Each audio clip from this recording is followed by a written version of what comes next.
selling probate real estate and finding estate sale companies. That's our topic today. Let's get started.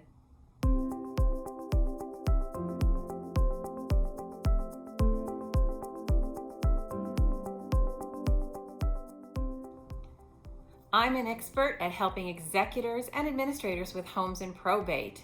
My office is here in San Diego. I'm Kim Ward. Welcome back to my channel. You must be interested in selling probate real estate and finding estate sale companies. You're probably wondering how to get into selling probate properties and helping executors and administrators through the whole process. And it starts with, much of the time, after your initial consultation, it starts with the personal property, the remaining items in the home. And one of those important things is guiding your executor or administrator clients, or even possibly trustees, towards a great estate sales company. Now, you hopefully know that I am the developer of ProbateBiz.com, and I have been helping with these types of properties for almost 20 years. So then I thought, I'll establish a training for real estate agents like you to have a successful business, just like I have.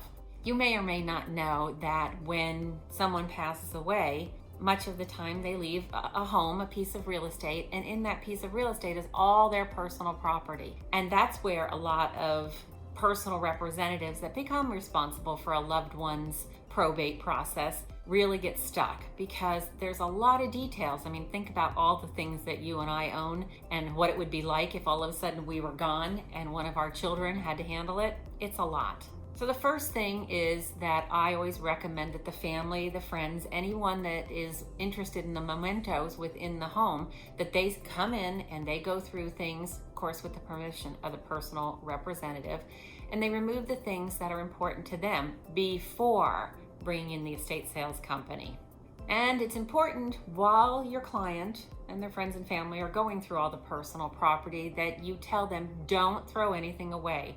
You'd be surprised at how many useless items people really want to have. There's people that go to estate sale companies that want parts for some strange item, or they're just really interested in the vintage clothing, things like that. So it's really important that your clients don't throw anything away. That's what the estate sale company will do. When they get ready to set up, they'll be going through things, and the things that they deem not saleable, they will put aside.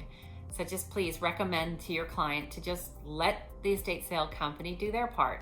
So if you don't have experience with dealing with estate sale companies, my recommendation is you can Google in your area for estate sale companies, or, and even better, is actually go to some estate sales and perhaps talk to the people, hopefully the owner there, see how they do business, see if you think that they would be a company that you'd feel comfortable introducing to your clients to help them. When I first was looking for an estate sale company that I trusted, I went to 2 or 3 estate sales of different companies, and I really liked how the company that I typically refer to my clients, how they did business. It was important to me to make sure that they were polite to buyers, that things were set up so that my clients would feel proud of the estate sale, that things were cleaned a little bit and set up and organized, that things were priced, and also that how when you're purchasing something, how they handle the money side of things. I wanted to make sure I had an estate sale company that would actually take credit cards. What was important to me was to find a company that did a professional and a very good job. I have to share with you that I did have a client that when I brought my estate sale company in, they said there wasn't enough personal property left for the estate sale company to make money and for the estate to make money, so they didn't want to take the job. So the client, she really wanted to have an estate sale. So I ended up introducing her to another company that I said, I didn't like the way they did things, but if it's really important to you to have this estate sale, we'll go ahead and do that. Well, as you can imagine, she was not exactly happy with the outcome, and there wasn't much money made through that estate sale. So I had recommended that once my trusted estate sale company did not want to do the estate sale because it didn't make sense, I had recommended to her to have a buyout. And to be perfectly honest, she probably would have made more money via a buyout than through that estate sale. Now, of course, if you find 2 or 3 estate sale companies that you're comfortable with, that you like the way they do business, then of course you can introduce all 3 of them to your clients. I just happen to land on a company that I know from experience, because my clients have told me so, that they do a good job and the clients are happy through that entire process. And isn't that what's most important? Of course. What I do share with my clients is that when they interview my trusted estate sale company or any others, that they really pay attention to the services that are offered by the company, including, and I believe this is really important, that at the end of the estate sale, there's always going to be things that are left over. Now, of course, the personal representatives can come back in and take those items, but most of the time they've already taken everything they're interested in. So at the end of the estate sale company, the easiest thing to finish liquidating the personal property is to have a buyout company come in. So that's a really important thing, to make sure that the estate sale company has a buyout company that can come in and remove all that's left, so that we are then left with a vacant property that we can start preparing for the actual sale. To give you a list of things that you want to consider when interviewing estate sale companies is things like, do they take credit cards? Do they take Venmo? Do they charge sales tax?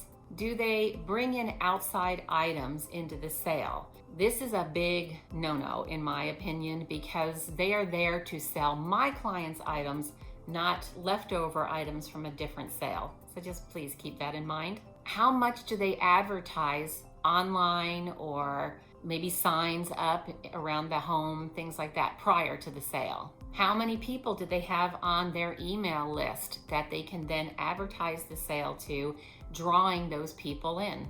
Again, you should do your homework up front so that you can look like the expert who introduces a great company or companies to your client prior to introducing them to your client.